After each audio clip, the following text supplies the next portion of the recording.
Kushtia Khoksa club মোড়ের পশ্চিমে মিরপুর থেকে আসা গরু বোঝাই ট্রাক ঢাকা অভিমুখে রওনা দিয়েছিল। গরু বোঝাই ট্রাক খোকসা ক্লাব মোড়ের স্থানীয় মোটরসাইকেল আরোহী তার বাড়ির দিকে মোটরসাইকেল আহত হন, ট্রাকের সঙ্গে গুরুতর আহত। তবে যিনি মোটরসাইকেল আরোহী ছিল ওনার অবস্থা আধা ঘন্টা মতো আগে 30 মিনিটের বেশি হয়ে গেল।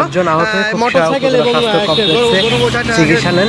মুখোমুখি সংঘর্ষ হয়। মোটরসাইকেল আরোহী ওনারা গরু তিনটা যে গরু ছিল বিশাল গরু, সদর এই গরু হসপিটালে পাঠানো হয় এবং কুষ্টিয়া মিরপুর তালবাড়ি এলাকা থেকে তিনি ট্রাকের ঢাকা গাবতলীর উদ্দেশ্যে রওনা দিয়েছিল। ঠিক গরুর মালিক সহ নামক স্থানে এখানে মোটরসাইকেলটা হঠাৎ করে 5 জন আহত দেখতে পাচ্ছেন। ট্রাকটি সিটকে পড়ে যায়।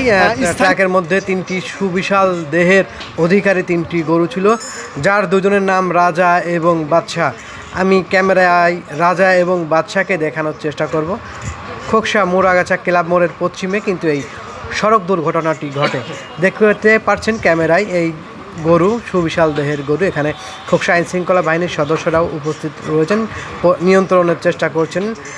এছাড়া কিন্তু এই গরুর মালিক তিনি বলেছেন দুটি গরু কিন্তু যমজ হয়। যমজ হওয়ার কারণে গরু দুটি সে খুব শখ করে লালন পালন করে এবং গরু দুটি বিক্রি করে সে হজে যাওয়ার স্বপ্ন দেখেছিলেন। দেখা যাক আল্লাহ সে স্বপ্ন এখন পূরণ করে কিনা। তবে স্থানীয়রাই উদ্ধার কাজে যুক্ত হন। গরু দুটি 3টি গরুই মোটামুটি সুস্থ আছে এখন।